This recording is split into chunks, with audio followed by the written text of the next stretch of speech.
하나님 아버지 감사합니다. 오늘 저녁에 우리 한나 전도회 하나님 앞에 주 날개 밑에 편안히 쉬겠다는 귀한 고백을 했사오니 한나와 같이 기도의 어머니가 되셔서 귀한 자녀들이 사무엘 같은 놀라운 하나님의 사람으로 많은 우리 후손들이 다 그렇게 되기를 간절히 소원하옵나이다. 우리가 이제는 연세가 드셨지만은 영적으로 강해지게 하시고 영적으로 힘이 생겨서 하나님의 귀한 사명을 감당하며 또 남을 수 있는 귀한 우리 권사님들, 집사님들 되게 하여 주시옵소서. 우리 권동규 집사님 또 우리 귀한 여호수아와 같이 씩씩하고 참 주의 사명을 잘 감당하게 해주심을 감사합니다. 귀한 우리 젊은 집사님을 하나님 장중에 꼭 붙잡아 주시고 기쁨으로 주님을 위해서 섬길 때마다 교회가 날마다 확장과 부흥이 되게 하시고 우리 집사님의 가정과 사업이 하나님 앞에 복을 받게 하여 주시옵소서. 하나님 말씀을 깨닫게 해주시기를 바랍니다. 성령님 역사하여 주시옵소서. 예수님의 이름으로 기도하옵나이다. 아멘. 내게 있는 것이 소중하고 참 감사한 것이 많이 있어요. 근데 우리는 때로는 내게 있는 것을 소중하게 생각하지 못하고 감사하지 못할 때가 많이 있습니다. 38년 동안 이 장로님으로서 한 이민교회를 섬기시고 은퇴하신 다음에 길을 가다가 그 옆에 한 한국 사람을 만났는데 그분도 그 교회 장로님이시더라고요. 그 은퇴하신 장로님과 그 장로님이 대화를 하셨어요. 길을 걸으시면서.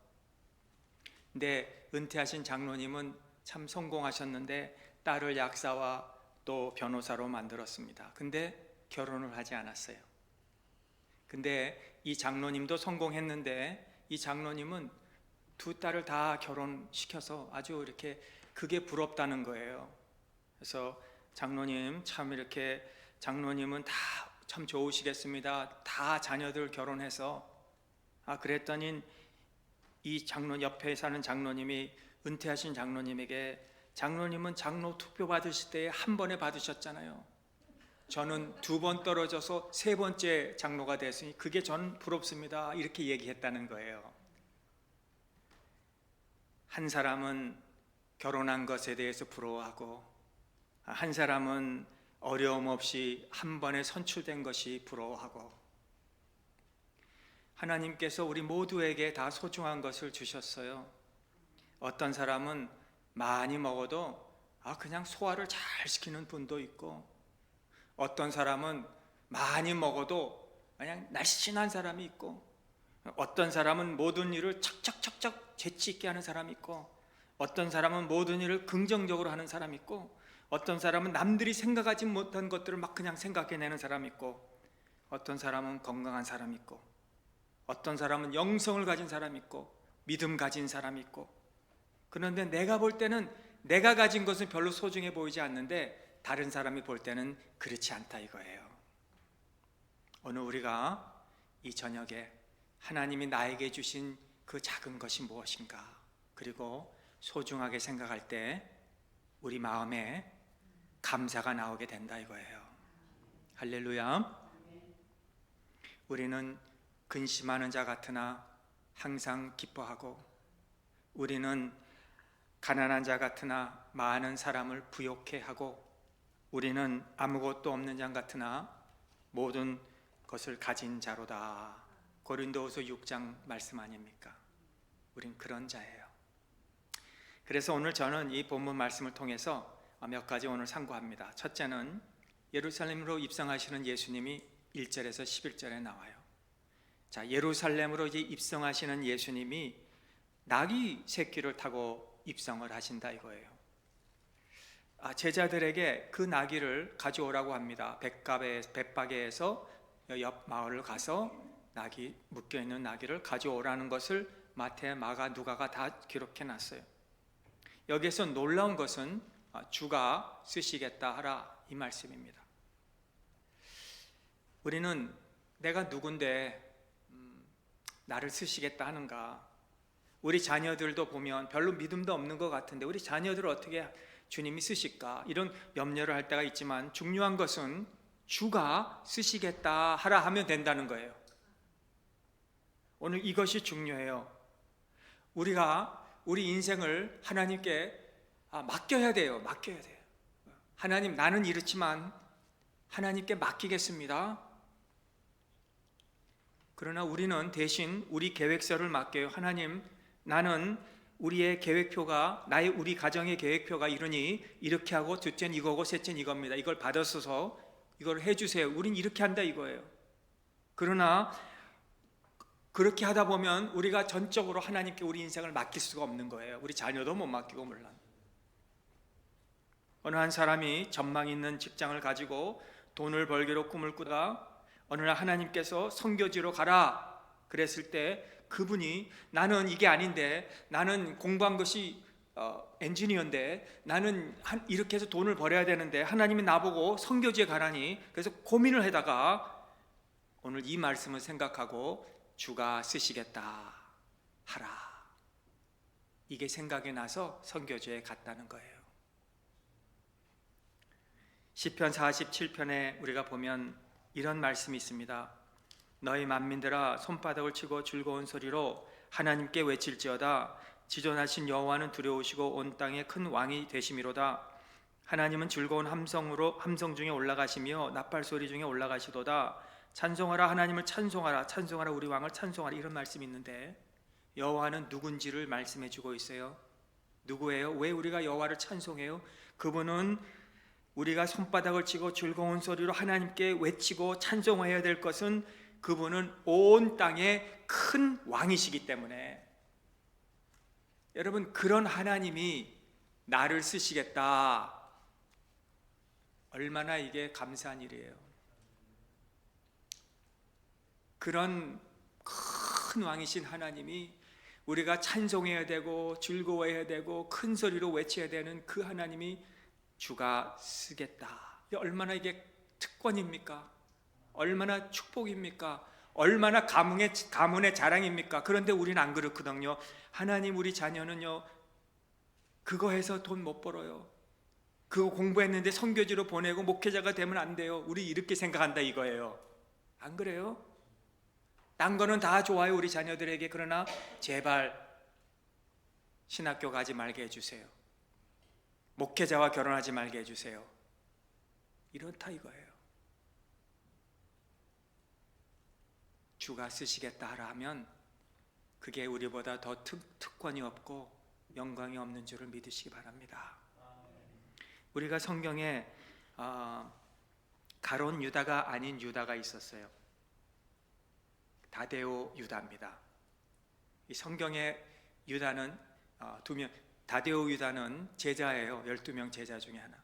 근데 우리가 이 다데오 유다에 대해 잘 몰라요. 뭐 베드로 잘 알아요. 요한, 야고보 잘 아는데 다데오 유다는 좀 누굴까? 뭘 했을까? 뭘 했습니까? 요한복음 14장에 보니까 주님이 이렇게 얘기합니다. 이제 주님이 떠나가신다고 말씀하시면서 너희는 마음에 근심하지 말라. 하나님을 믿으니 또 나를 믿으라. 내 아버지 집에 거할 곳이 많도다. 그렇지 않으면 너희에게 일렀으리라. 내가 너희를 위하여 거처를 예비하러 가노니 가서 너희를 위하여 거처를 예비하면 내가 다시 와서 너희를 내게로 영접하여 나 있는 곳에 너희도 있게 하리라. 내가 어디로 가든지 그 길을 너희가 아느니라. 이렇게 얘기했을 때 도마가 주여 어디로 가시는지 우리는 알지 못하나이다. 그 길을 어떻게 알겠습니까?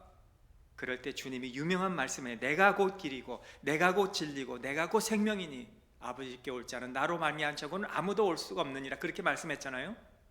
또 이어서 빌립이 주여 아버지를 우리에게 보여주시옵소서 이렇게 얘기했어요. 그랬을 때 빌립아, 내가 이렇게 오래 너와 함께 있으되 내가 나를 알지 못하느냐? 그 다음에 이어서 등장하는 자가 바로 유다 다데오입니다. 가롯이 아닌 유다가 가로되 주여 어찌하여 자기를 우리에게는 나타내시고 세상에는 아니하려 하시나이까?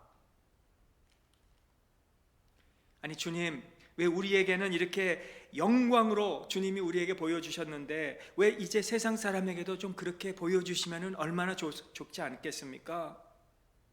예수님의 영광, 하나님의 영광, 나라의 영광, 예수님의 이 승리를 좀 보여주십시오. 우리에게도, 그들에게도. 그랬을 때 주님의 대답은 사람이 나를 사랑하면 내 말을 지키리니 내 아버지께서 그를 사랑하실 것이요 우리가 그에게 가서 거처를 그와 함께 하리라.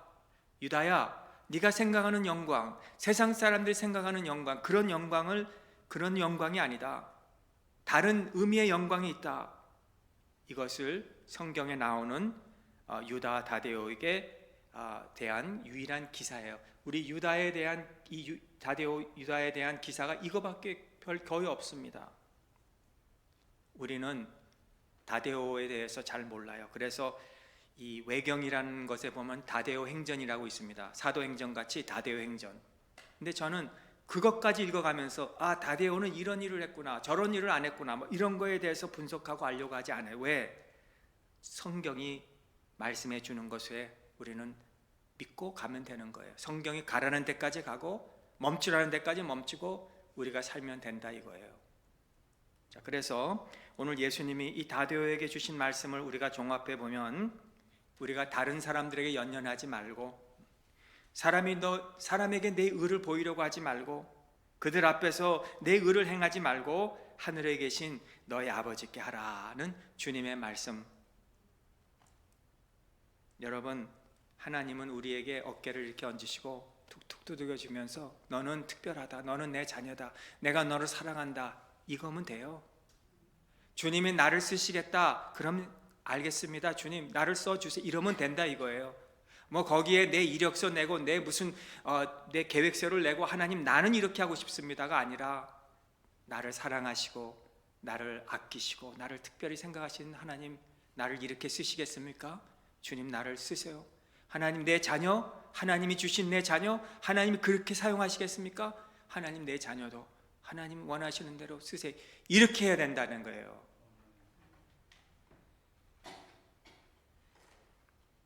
주가 쓰시겠는데, 내 우리 자녀를 쓰시겠다고 하는데 주님이 쓰시겠다는 이것에 우리가 감사하고 우리가 기뻐하고 영광으로 생각해야 된다 이겁니다. 오늘 또 하나는 나귀를 타고 예루살렘으로 입성하셨는데 유월절을 지키기 위해서 예수님은 예루살렘을 걸어서 도착하는 순간에 예수님은 분명하게 나귀에 타면서 눈에 띄게 들어가셨어요. 복음서 어디에도 나귀에 타시고 다니신 기록이 없습니다. 여기에서만 예수님이 나귀 타고 들어가시는, 이번만큼은 예수님이 고의적으로 그렇게 하신 것 같아요. 알게 하시기 위해서. 이 제자들과 갈릴리 군중은 그것을 암식하였든지 승리의 행렬로 호산나 다윗의 자손이요 찬송하리로 하면서 영접해 주었어요. 앞에서 뒤에서 소리 높여 이르되 호산나 다윗의 자손, 찬송하리로다 주의 이름으로 오시는 이요 가장 높은 곳에서 호산나 하더라. 9절에 있습니다. 이제 오랫동안 기다렸던 메시아가 오셨다는 거죠. 그리고 이스라엘 수도인 예루살렘으로 오셔서 이제는 이 수도를, 이 로마가 지금 장악하고 있는 이곳을 우리 메시아이 되신 예수님, 다윗의 자손인 예수님이 이제는 장악을 하고 뒤집고 이제는 우리가 그러한 나라를 이룰 것이다, 그렇게 생각했습니다. 그런데 그 성의 안에서 소동이 또 있었고 우려하는 자들은 이가 누구냐, 갈릴리 나사렛에서 온 선지자 예수라, 이렇게 하면서 이야기를 하고 있었습니다. 먼저 우리가 예수님이 우리 왕 중의 왕 주님의 주로 오시는데 예루살렘 입성을 만약에 고의적으로 모든 사람들에게 내가 누군지 알리시기를 원하신다면 보통 왕같이 백마를 타고 아니면 체리엇을 타고 그 성으로 입성할 것이 당연한데 왜 스가랴 9장 9절 말씀같이 나귀를 타고 그렇게 예루살렘으로 입성하셨는가? 거기에는 겸손한 왕으로 오셨기 때문이라는 거예요. 여러분, 오늘 이 말씀 보면서 자, 그렇구나. 이렇게 예수님은 별 볼 일 없는 나귀를 타시고도 예루살렘으로 입성하셨구나. 우리는 늘 생각하기를 내가 좀 좋은 시대에 태어났다면, 내가 좀 부유한 부모님이나 유명한 영화배우 같은 우리 부모님을 만났다면 내 인생의 팔자가 달랐을 텐데, 우린 이렇게 생각할 때가 참 많이 있지만, 그런 것을 부러워할 때가 있지만, 참 저 유명한 저 부유한 자의 자녀면 얼마나 좋을까, 얼마나 부러울까, 걱정 없이 얼마나 살까. 그러나 사실 그렇지 않거든요. 근데 우리는 그렇게 생각할 때가 많아요.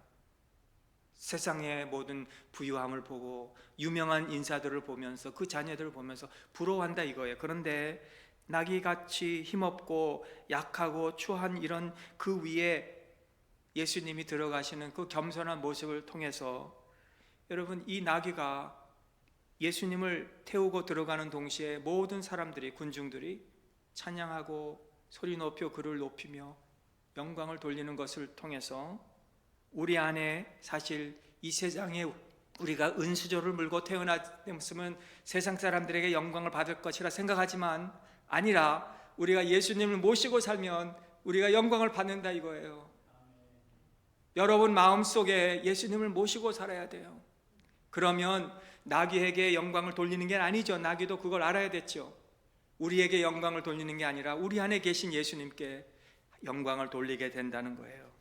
오늘 이것을 통해서 우리가 그렇게 사시길 바랍니다. 거기에 기쁨이 있고 즐거움이 있는 거예요. 우리가 한 걸음 순례자의 길을 걸어가면서, 하나님 앞을 향해 우리가 걸어가면서 날마다 우리가 내 안에 계신 예수님으로 인해서 하나님 앞에 영광을 돌리면서 힘있게 믿음으로 걸어가시기를 주님의 이름으로 축원합니다. 오늘 두 번째로 그리고 세 번째로 함께 생각하면 좋겠는데요, 12절에서 17절을 먼저 생각하겠습니다. 우선 성전에 도착하셔서, 성전이 한 중앙에 있다면 그 주변으로는 한 133에이커로 이렇게 모든 게 그 안에 있다 그럽니다. 그러니까 성전 안에 들어가기 전에는 그 주변에 뭐 돈을 바꾸는 그런 일, 또는 재물을 파는 일, 그런 일들이 있었습니다. 물론 이 허가를 받아서, 당국의 허락을 받아서 그렇게 했어요. 멀리서 오는 순례자들을 위해서 유용하고 또 필요한 기능을 수행할 수 있도록 그렇게 다 배치해 놓은 겁니다. 그러나 이 가난한 자들은 사실 멀리서 오면서 별로 돈도 없었고, 그런데 로마 화폐를 가지고 와서 이제 이 히브리 화폐로 바꾸기 위해서 환전을 해야 될 때 이들이 많은 이자를 물게 해서 환전을 바꾸면서 이득을 취한 일을 해왔다는 거예요. 사실 이들은 성전에 들어가서 성전 세금을 내고 자기들의 남자면 얼마를 낸다는 그런 세금을 내기 위해서 일하는 수종드는 자들인데, 그걸 통해서 이득을 많이 취하고, 또 멀리서 재물을 가지고 없으니까 그 중에 와서 사야 되는데 그 흠없고 또 티가 없는 그 재물을 팔면서 많은 돈을 부과했다는 거예요.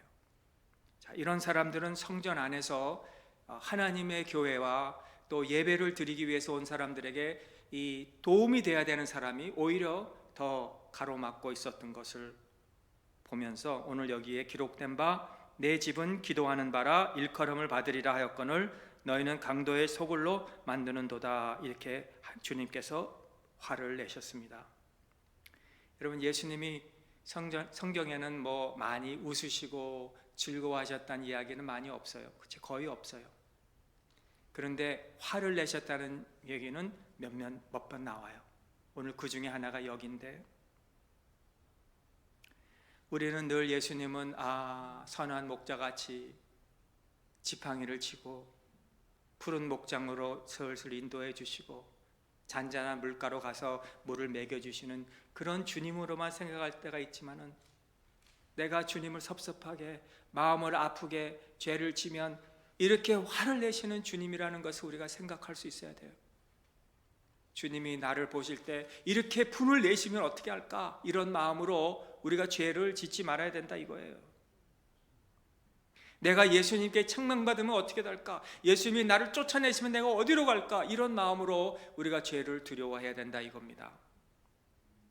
누군가가 나 때문에 기도 안 하고, 누군가가 나 때문에 마음에 상처 있어서 교회도 안 나오고, 누군가가 나 때문에 예배도 안 드린다면 우리 주님을 위해서 내가 수종을 들어야 되고 교회에 수종을 드는 우리가 돼야 되는데, 우리가 이 만민이 기도하는 집으로 내가 만들어야 되는데, 우리가 그렇게 하지 못한다면 우리 주님이 우리를 향하여 책망하는 그것을 모습을 우리가 생각하면서 우리가 평강교회를 만민이 기도하는 집, 만민이 와서 예배하는 집으로 우리가 만드는 데 수종 들고 헌신하는 우리 성도님들 다 되시기를 주님의 이름으로 축원합니다. 마지막 말라버린 무화과 나무 비유인데요, 이상하죠? 왜 성전에서 일어난 이런 일을 이어서 바로 이 무화과 나무에 대한 비유를 이렇게 마태는 기록했을까? 참 생각하게 하는데요, 마태도 그렇고 마가도 그렇고 연관이 있어서 이렇게 쓴 것 같아요. 왜냐하면 이 무화과 나무는 교회와 연관이 되어 있다는 거예요. 이 잎사귀가 많은 무화과 나무는 열매를 많이 맺어야 되는데, 그래서 지나가는 행인이나 가난한 자나 순례자들이 그저 이렇게 따먹을 수 있어서 배를 채울 수 있어야 되는데, 근데 열매가 없었다는 거예요. 하나님의 교회가 겉으로는 아름다운데 예배가 없고 기도가 없고 열매가 없다 이거예요. 영적으로 가난한 자들에게 풍성한 열매를 우리가 줘야 되는데, 나도 풍성하지 못한데 내가 뭘 주겠는가? 여러분, 알버트 맥네트를 아시는지 모르겠어요? 모르실 겁니다 아마.